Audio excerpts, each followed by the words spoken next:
ఈరోజు తెలంగాణ ఉద్యమకాల ఫోరం ఆధ్వర్యంలో ఉద్యమకాలకు ఇచ్చిన హామీలని ప్రీత ముఖ్యమంత్రి రేవంత్ రెడ్డి గారు నెరవేర్చాలని కోరుతూ సర్వమత ప్రార్థన చేస్తున్నాం.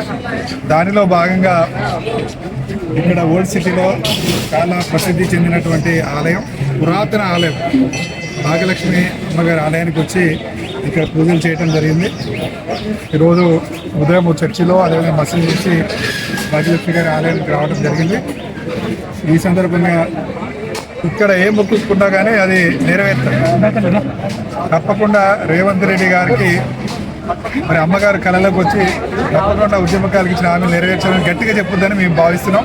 మేమందరం కూడా అమ్మగారికి పూజలు చేసుకోవడం జరిగింది. ఎందుకంటే గత అనేక మంది చెప్పడం జరిగింది, ఇక్కడ ఏది మొక్కుకున్నా 100% నెరవేరుద్దని. ఈరోజు ఉద్యమకాల ఫోరం ఆధ్వర్యంలో ఇక్కడికి వచ్చి మొక్కుకోవడం జరిగింది. తప్పకుండా ఉద్యమకాలకు ఇచ్చిన హామీలు నెరవేరుతాయని, ఉద్యమకాలు కూడా ఎవరు అధైర్యపడద్దని ఈ సందర్భంగా తెలియజేస్తాం.